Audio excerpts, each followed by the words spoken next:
Let's get real for a second. We all know that doing hard things is what matters. Getting up early, going to the gym, studying, and starting that thing you've been putting off. But let's be real, nobody actually wants to do that stuff. Your bed is just too comfortable. Swiping is easier, and doing something uncomfortable. No thanks. But what if your brain could actually start to crave hard stuff, like really wanting the challenge, wanting the discomfort? Sounds strange, right?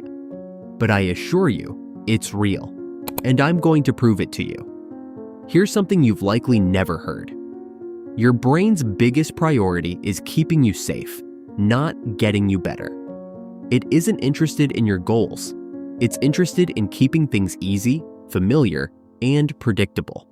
So whenever you attempt something tough, your brain rings the alarm bell. Hey, this feels risky. Let's not do this today. But here's the secret. Your brain learns with repetition. If you keep showing it that doing hard stuff doesn't kill you, it begins to regard discomfort as normal. And sooner or later, it begins to chase that sensation. Now, don't get it twisted. You don't have to try to become a full-on expert on day one. Actually, that'll blow up in your face. You want to begin small, like super small. Do something a little uncomfortable today.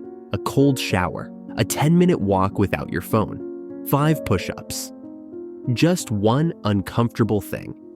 Because here's what happens. When you do that and don't give up, your brain gives you a little burst of dopamine, that feel-good chemical. Like, oh, wait, that was hard, but I actually did it.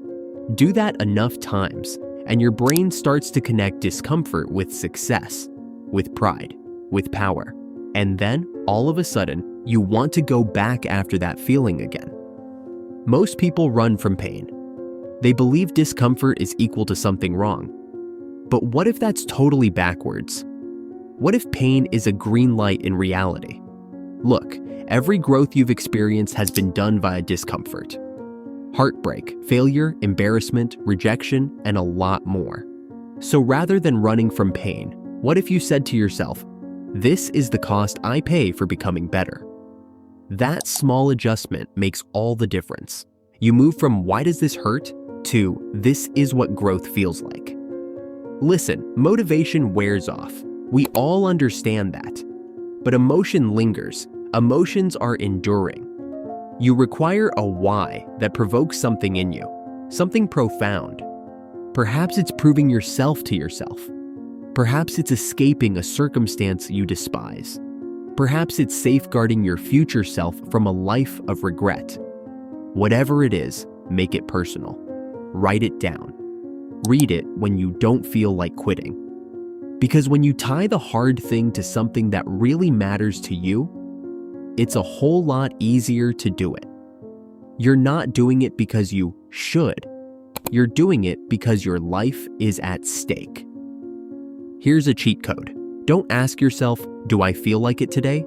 Ask yourself instead, what would be the best version of me if I do it right now? And just pretend to be them, even if you don't yet necessarily believe it. Because the more you're showing up as that version of you, the more your brain begins to believe, yeah, this is just who we are now. Being disciplined isn't about being perfect. It's about being consistent even when you're not feeling it. And when that becomes who you are, you've already won. Last thing, your brain adores patterns, streaks, and progress. So give it some. Monitor your habits. Bask in the small victories. Don't break the chain. It doesn't have to be flashy. Sometimes the most satisfying thing is simply checking off that box. Workout completed. Done with reading 10 pages and not snoozing. That momentum, that's what keeps you hooked. It makes your brain say, okay, this feels good. Let's continue. And suddenly, you're not fighting it anymore. You're actually hungry for it. You don't have to be perfect. You don't have to do it all at once. And you're certainly not weak for finding it hard. You just haven't conditioned your brain yet. But now you know how to begin. One small victory, one difficult thing, and you are one step further. Before you know it, you'll be a person who does well in discomfort.